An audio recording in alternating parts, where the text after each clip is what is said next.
Like, who's Olivia? Who's Olivia? You know, that girl on the radio. You know, the little short girl. She ain't no but 3 feet tall. You know, her love for the city is greater than her stature. It was a joke, it was a joke, it was a joke. She's so crazy. Lighten up a little bit. She's my favorite host on the KAZ radio and television network. Olivia! Reporting live from Cleveland. You're tuned into GDWO. Good Day with Olivia starts right now. Greetings, Cleveland, and good morning. Welcome back to the Good Day with Olivia show.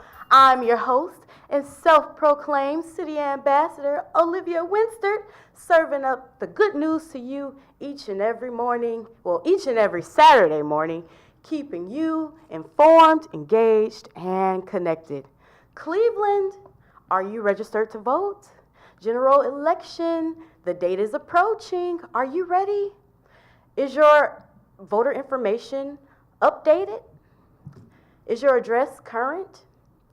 Do you know where to gather information and resources to educate yourself on the issues and the candidates who will be on the ballot? Do you need a reason to vote? Well, as you are asking yourself these questions, here to lead us in the conversation of voting today and to give us some information about the upcoming general election is Councilwoman over Cleveland's Ward 5 and advocate for affordable housing and development, Councilwoman Phyllis Cleveland. Welcome to the studio. Well, thank you, and good morning, Olivia. I'm so glad to be here. Yes, happy to have you here. And we also have a very special guest from Case Western Reserve, Sierra. Good morning. Thank you for having me. Good morning, ladies. Before we jump right into the interview, I have to give some news updates, Cleveland. You can expect some more road work, yes, and detours. September 24th, the Kingsbury resurfacing project will begin, allowing only one lane of traffic heading northbound from MLK to Kinsman Avenue. However, southbound traffic will have detours. But the good news is access to all businesses along the northbound and southbound routes will be maintained. So nothing will be closed off during the road work project. And sports fans, the fourth pick in the Browns draft was voted Pepsi Rookie of the Week. That's right. Denzel Ward collected 2 interceptions in his first game last Sunday in the tie against the Steelers. So congratulations to him. Congratulations, Denzel Ward. And go Browns, we didn't lose. We have a phone call coming in. Oh my goodness, already, before we got the interview started. Who's calling right now? Go ahead, caller. Caller, go ahead. Yes, this is Kayla Time with Tyler Cleveland. Hello, Kayla. Thank you for joining us this morning. So you are our 4th guest this morning, and you are joining us by phone. Is that correct? Yes. Okay, well, Kayla, I just finished introducing Councilwoman Phyllis Cleveland and Case Western Reserve University senior Sierra Lipscomb. Yeah. So why don't you go ahead and introduce yourself to our audience? All right, well, good morning, everybody. My name is Kayla Pine, and I am a spring 2018 graduate of Howard University. So I have my own nonprofit organization that I founded in 2015, which is December of 2015, and it's called Valor.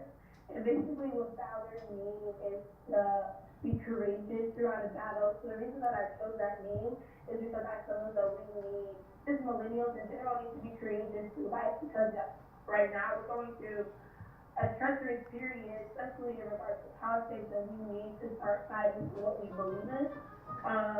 So the mission of Valor is to empower millennials and Generation Z to always strive for greatness and also to encourage millennials and our Generation Z to give back to the community. So what we do is we have different leadership workshops, just kind of helping the leaders of today just grow and kind of teach the world something that has never been seen before. Also, we conduct different service weeks. Each day is dedicated to a different service, but we do service in a way that's more creative. So I feel like a lot of people, they think of service as, oh, let's just feed the homeless, let's not talk to them.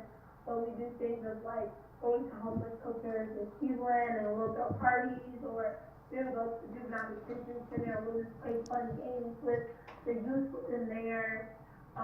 What else do we do? We go to dinners, and we have a little award ceremonies for ourselves. So we kind of just create a space of just creating different ideas together and trying to make change in the community. Very good. Well, I'm happy to have you join the conversation this morning. Thank you so much. Thanks for having me. I'm honored, honestly. Now, I hope you can hear us all right in the studio. So I want you to know you can jump in at any time. So even if I don't if I don't throw the question to you, just jump in at any time, okay? All right, perfect. Yes, the conversation is open. So let's get started. Let's start with you, Councilwoman Phyllis. So tell us, you were just destined to serve this city with a name like that. Are you a Cleveland native? Actually, technically, no, I wasn't born in Cleveland, but I've been here since I was 4 years old, so I think I'm as much a part of Cleveland as anybody here. Yeah. So, my father and all of my aunts and uncles were born and raised here, so I'm as Cleveland as you can get. Where are you from? Where were you born? I was actually born in Temple, Texas, a small town near Waco, Texas. That's my mom's hometown, and my mom's people are from Texas. So I have Texas blood in me, but I'm Ohio raised and refined. Cleveland homegrown. Is it safe to say that? Oh, yeah. Okay. Absolutely, absolutely. So, you've been councilwoman, correct me if I'm wrong, you've been a council member since 2006, is that right? Yeah, I was first elected in 2006. Wow. And so I'm So how... wrapping up the first year of my fourth term. Wow. Wow. Okay, so you've been elected in 4 times. 4 times, yes. Wow. So you have a really strong connection with the city of Cleveland. You must.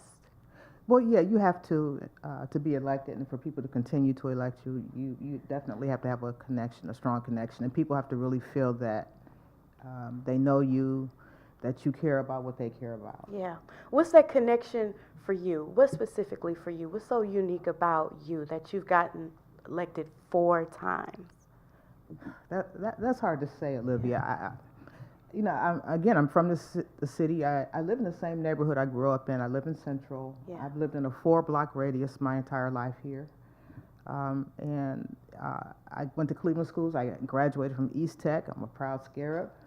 I went to Case Western Reserve. I got my bachelor's degree and law degree both at Case. But I did that while I was still living in my childhood home. I lived in Longwood, grew up in Longwood. Many people in the city are familiar with Longwood, subsidized housing neighborhood that wasn't very good, quite frankly. Yeah. But I managed to go to school, get my education all the time that I was living there. So, What's been your Cleveland experience as a resident and as a service leader? well, to me, people in Cleveland are unique, and I guess everybody feels that way in every city. But Cleveland people are just real down to earth. They like to have a good time. They work hard, and they keep it 100. For my other 2 guests, if you like to jump in, so tell me, what is it that you love about the city of Cleveland? You guys are here. You guys have found a purpose here to serve. So tell me, what is it that connects you to the city? Well, I think first and foremost, the people. I was born and raised here in Cleveland, Ohio. I went to Cleveland Public Schools, John Hay Early College. I go to Case Western Reserve now, Okay. I'm pretty much, like you said, homebred and raised here. So Cleveland is deeply ingrained in me, and I don't foresee myself leaving because of the people. I think, like you said, the people are genuine. They're very kind. I can just think about like when the Cavs won their finals, like the people here were just so excited. We went hard. People were hugging each Yeah. other, like, you know, and I don't feel Celebrated. like you get that in other places. Not at all. Kayla, what about you? All right, I'm here. Kayla, so what do you love about the city of Cleveland? What's your experience been like? All right, so Cleveland forever. Sorry about my voice. My voice is kind of like gone in a way. So if it like cracks, please don't laugh at me. You are So, fine. So Cleveland, of course, is my home.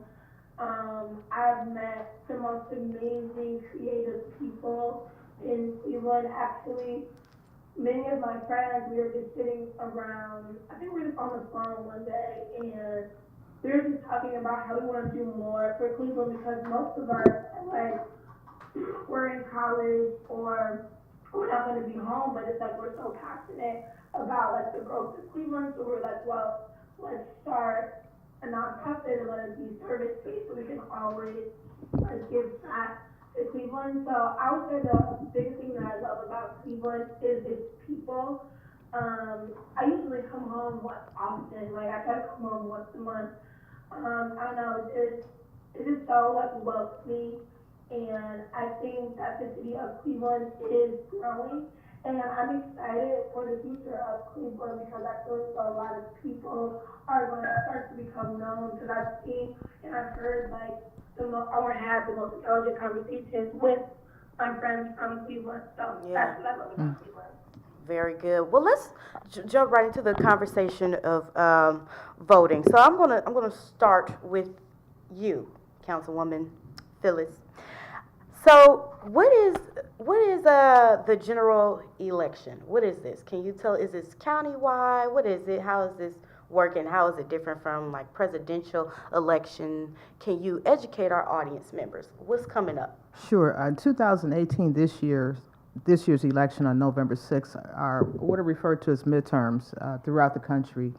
So it's all of the statewide races from the governor, secretary of state, attorney general, and treasurer, as well as a lot of other state elected officials, and also the county, a segment of the county judges are up for election this year. And so there's no presidential, so it's called midterms, but it's still very important because quite frankly, government at the lower levels really directly impact our day-to-day lives.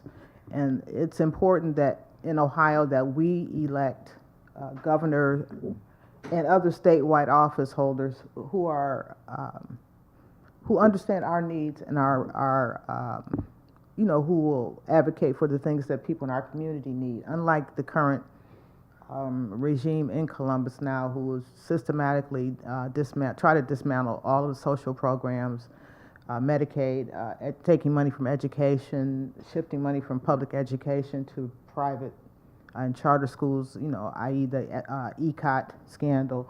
So it's really important that, and if I could say, people vote Democratic. I'm a Democrat, and support our Democratic ticket because they are the ones who are going to advocate for the things that people in our communities need.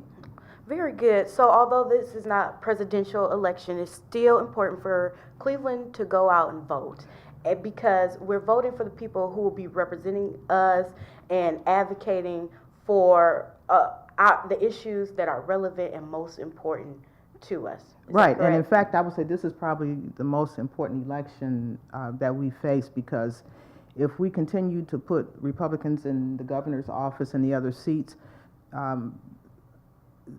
they're going to be the ones who determine our congressional districts in the upcoming apportionment after the census in 2020. And that's really going to determine the fate of our communities for the next, 12 to, I say, 20 years. So I think this is really the most critical election that we faced. Okay. The one on November 6th. So what's been your initiative in preparing Clevelanders for the upcoming election? But first, when is the deadline for registration? That's a vote. good question. Good Yeah. question, Olivia. The deadline for registering to vote is, I think, October 8th, and I should have that in front of me, about 1 month before the election, which is November 6th.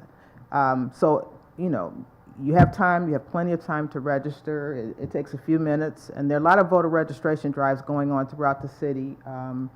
Every day at almost every event or community event or festival, there's a voter registration table. So take advantage of that. You can register at your neighborhood library branch.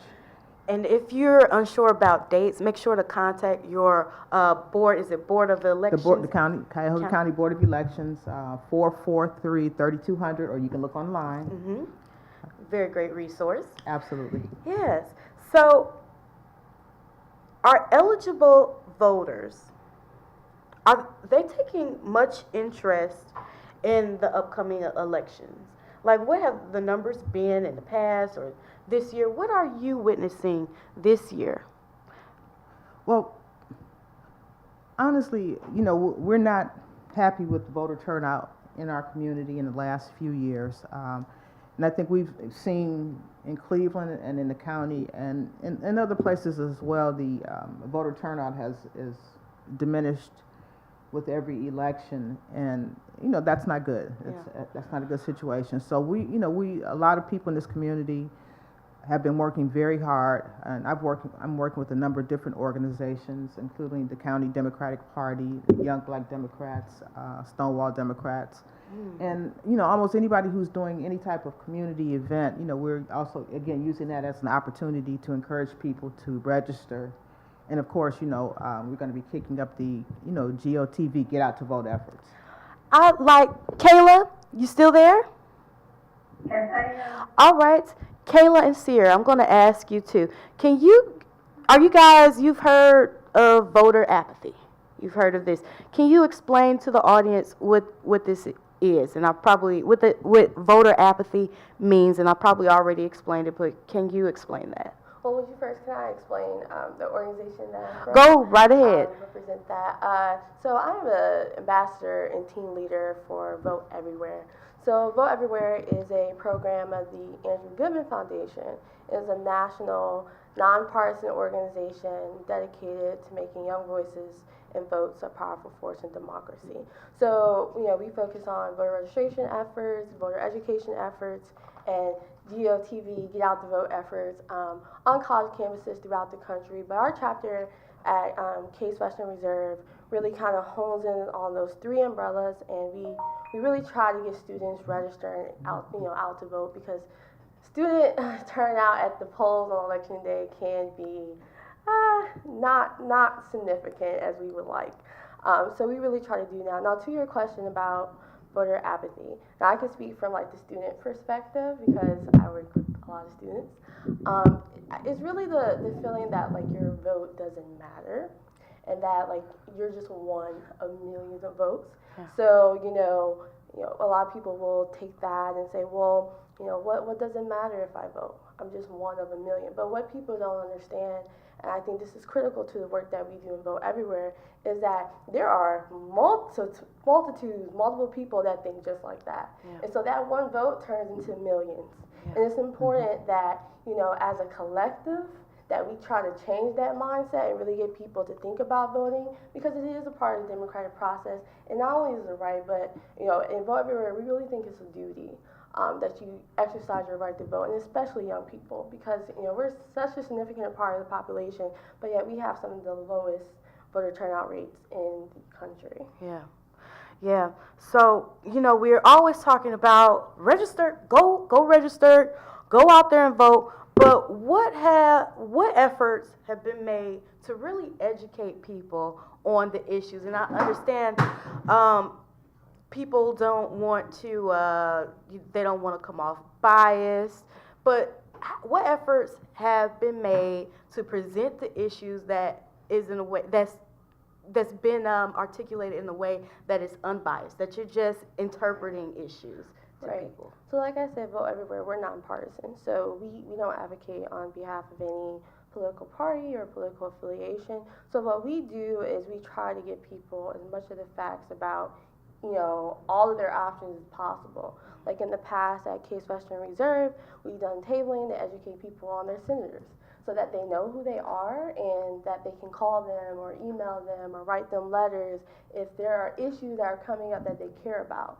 And you wouldn't believe how many students, because Case Western Reserve has a lot of out-of-state students and international students, and so we try to educate, especially those who are out of state, about like who are their representatives, because a lot of students don't know that. And so like we've done like a tabling game where we would be like, well, if you can guess, both of your state senators, like you'll get a prize. But those prizes were slim because a lot of people just didn't know that. But I think it was very revelatory to a lot of people because they realized, wow, I really don't know that much about what's going on, so maybe I need to educate myself further. Yeah. Kayla, can you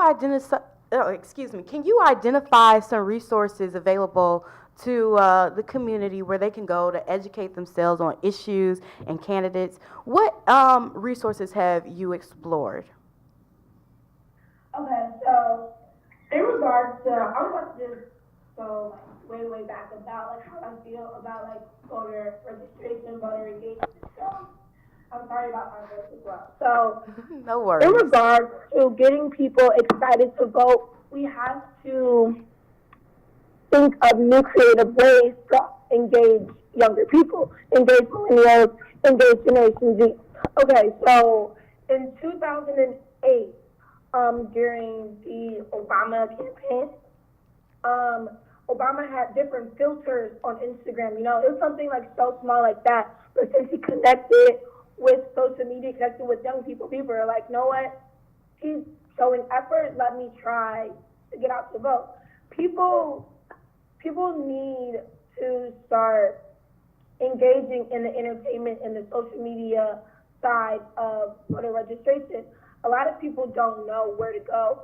A lot of people don't know who to talk to about candidates because there's only a certain way or like approach how some organizations try to seek other people, and they don't really go on social media. Which there was just a research on Pew Research Center, and it says 88% of 18 to 29-year-olds are on social media. But then if you look in the 2016 election, only 49%, it's also from Pew, only 49% of 18 to 29-year-olds voted. So where is that disconnect? And a lot of people also feel about how their vote doesn't matter, all these things, but I think that we need to start creating different ways on how to increase voter engagement. For instance, in 2004, also in 2008, P. Diddy, he had this whole campaign called the Vote or Die campaign. And what he did was kind of bring celebrities on tour, and they also like increased the voter engagement, and they had like voter registration tables at concerts. And it's really sad, but a lot of people look up to entertainers, so I just feel though many organizations need to kind of seek what has worked in the past and kind of push off of that. So in regards to resources though, Valor, we always do different voter engagement events, not like the norm in a way, because I just feel though the approach on how different organizations try to seek voters, it needs to be more towards our generation, needs to be towards the 18, 29-year-olds, because we saw 2008 election, we literally came and we showed out because the Obama, that team literally tried to get our attention and our vote. So now we spoke on the phone the other day, and you brought up a great suggestion about getting young people engaged, or people who are just on social media, period, by creating a hashtag. Do you have a hashtag people can follow so they can begin to engage in this very conversation? Yes, so Valor, we have like different hashtags that we always use in regards to getting people just to understand more about what we do in Valor and just continue this conversation just about creating change in Cleveland and creating change at the university. So I got my voice one more time, but one hashtag we have is hashtag Valor, VALOR, CLE, CLE, and then we also have a hashtag, is hashtag Valor, VALOR, on top. And usually if we have an issue that we're like super passionate about, we'll just hashtag it, and kind of create a conversation. We did create a conversation not so long ago. It was called "Why Do I Love Valor?" And a lot of people were talking about how we get more people engaged with like voter registration and voter engagement, and just kind of creating today's leaders or helping shape today's leaders. So if you want to be a part of the conversation, just be sure to hashtag. And the Valor team are always looking out just to have conversation, because not a lot of people, even though they talk about it, even though a lot of people are like stressed about the voter engagement, the dialogue, there's a huge disconnect in the dialogue from the people who are super passionate about politics and the people who are considered like the voiceless who don't understand what is going on. So I just believe that we need to continue this dialogue, and I believe that, it's going to increase, voter engagement is going to increase, but we have to put in effort. We can't just keep talking about it, We have to put in a lot of effort in regards to see the change that we seek. Yes, and as we're talking about dialogue, a point I brought up this morning and like to talk about right now is when people are researching issues and they're trying to find information about candidates, but specifically when they're trying to interpret issues, these issues are written up in complicated text. So I'm interested in knowing learning how you, leaders like yourselves, have gone about interpreting that information to people who may not understand that. And you coined it as legalese. Yeah, so you want to speak on that? Yeah, so of course, I mean, you've voted before and you've seen a ballot. You know that the language can be pretty complicated, especially for like the average reader. And so at Case Western Reserve, what we try to do to try to combat any confusion as in regards to the ballots and the way it's written is we try to provide people with sample ballots prior to the election so that they can go over and read over like what's on there. So if they need to look up something, they can do that. We try to discourage people from just going to the polls just blindly and not having looked at their ballot previously. So that's just one way that we try to combat that. And if they have questions, of course, like we try to answer those as well. And remember, we have so many tools where we can access information and look this up ourselves, more so than we did 20 or 30 plus years ago. But I don't know any numbers, I don't know any stats, but just from the lessons I've learned and what I've seen from the history I've been taught, it seemed like more young people were engaged in the past when these resources were not available. And now that we have these resources, young people seem less engaged. I'm not sure why that is, but I would like to address some challenges young people may face when they're learning about these issues, learning about candidates, and going out to the polls. What's going on? What are some of the challenges young people face? Well, I think first and foremost, just voter registration in general. So there's been attempts to try to make it more accessible for younger people, but people just in general, by implementing like online voter registration and those types of mechanisms to because you have to meet young people where they are. And so if you know all young people are online, they are on social media, then you have to try to reach them that way. So that's just one challenge, is just getting people registered, because a lot of students especially kind of shy away from like the paper and the book format. So if you meet people on the internet and on social media, that's one way to combat at least the voter registration piece. Now, in regards to getting to the polls on election day, part of that comes with just having access and having transportation. So at Case Western Reserve, we have tried to coordinate like shuttles to the polls, or like we've done during early voting, souls to the polls, where we actually take people on the health line to the Board of Elections. So there can be no excuse as to, well, I didn't turn out on election day, or I didn't turn out to vote. So we try to make it as accessible, as easy as possible for young people to get there and to turn out their vote. Wow, what great efforts. Wow, I didn't even know that you guys were doing all of this at KS. Wow. So, and another thing, I think that's important for young people to witness. They need to see their peers, like you and I, engaging and having these conversations and meeting at these platforms to discuss these issues, because then they'll start to think, oh, well, what are they talking about? I need to tune in. Well, what is she talking about? Oh, we went to school together. Oh, she sits in class with me. You know, I know that girl. What is she talking about? So it's important that we position ourselves so that we can get our peers engaged. It's up to us who are aware to get others engaged. At least I've taken it upon myself to do this. Absolutely. Yeah.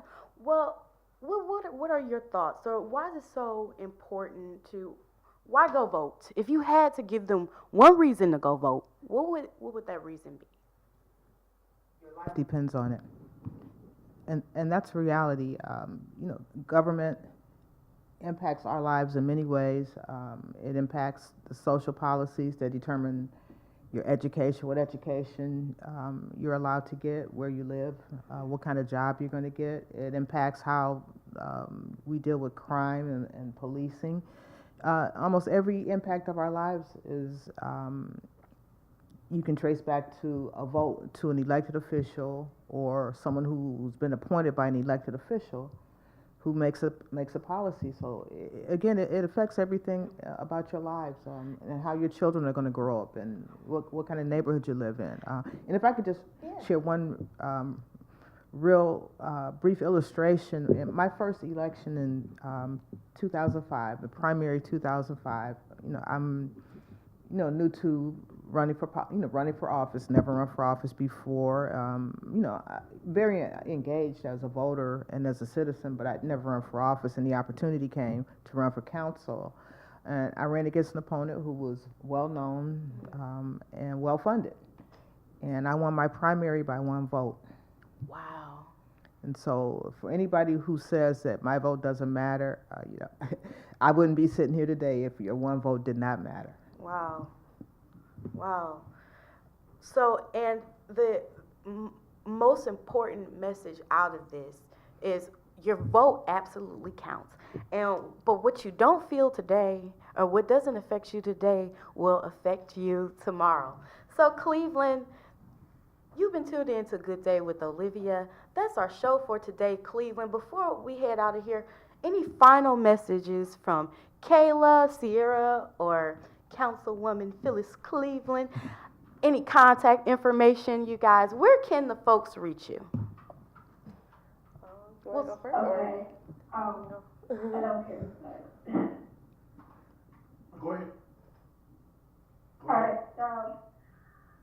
okay, where you guys can find me, Valor has a website. It is Valor, VALOR, CLE.com.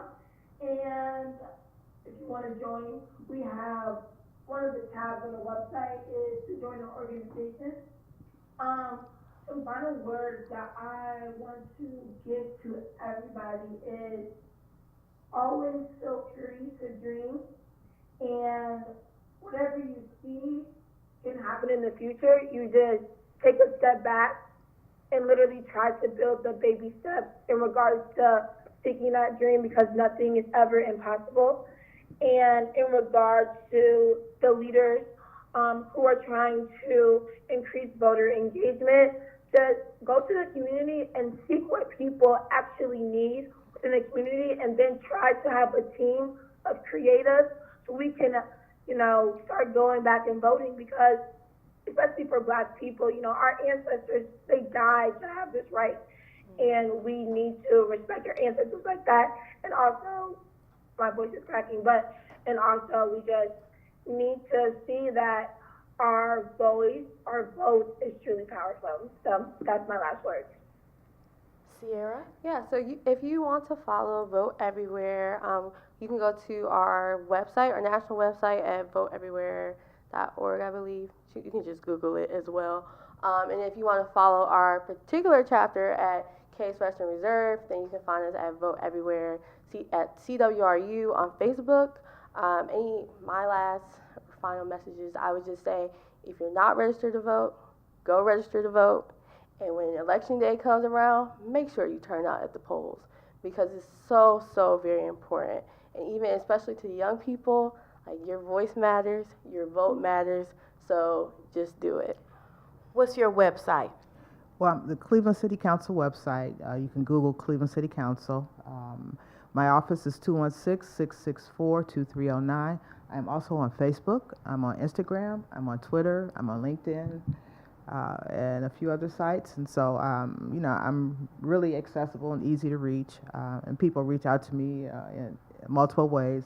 They see me in the grocery store or they see me on the street. So, I'm glad to provide information or connect you with a program like these two programs these fine young ladies I've been on the show with this morning have been talking about. So, reach out to me, reach out to one of them, and I would just say to all of you, you must vote, but you also should be informed. Don't just give your vote away.